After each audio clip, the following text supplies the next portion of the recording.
আসসালামু আলাইকুম। শুভ সকাল।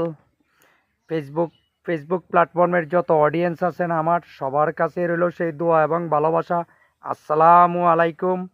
ভালো কিছু তারা ভালো কিছু করতে পারে তাদের এই সফলতা হয়, কিন্তু আমরা তো গরিব বা ছোট ছোট ইউজার, আপনাদের কাছে সেই রকমভাবে আমরা বিনোদন দিতে পারি নাই ভাই। এই কারণে আমাদের কোনো ফলোয়ার সাপোর্ট খুবই কম। সবার প্রতি রইল সবাই সেই, আমিও চাই আপনাদের মতো সামনের দিক দিয়ে এগিয়ে যাওয়ার জন্য। সেই এমডি ওসমান গনি।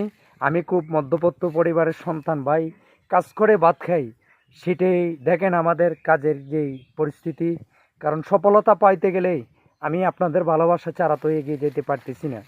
তাই আপনাদের কাছে সেই দোয়া এবং ভালোবাসা রইল, সবাই দোয়া করবেন ইনশাল্লাহ। সেই দোয়া এবং ভালোবাসা আপনাদের পাশে সবসময় থাকার জন্য। ফেসবুক প্ল্যাটফর্মটাই হয়েছে শুধু বিনোদনের জায়গা। সবাই যাইতে হবে, একজনের পরিবারে আরেকজন যাইতে হবে, গিয়ে আমাদের আমাদের পরিবারের সদস্য হয়ে যেতে হবে। সেই ফেসবুক প্ল্যাটফর্মটা হয়েছে এটা। সেই আমাদের অন্য একজনের ভিডিওতে আমাদের শুধু যাওয়া এই দরকার, অন্য অন্য পরিবারের সাথে যোগাযোগ করার জন্য। সেই দোয়া এবং ভালোবাসা রইল সবার মাঝে। আসসালামু আলাইকুম। আমি এমডি ওসমান। আমি আপনাদের কাছে ভালোবাসার পত্র পাঠাইলাম নোয়াখালী থেকে এমডি ওসমান গনি। আসসালামু আলাইকুম।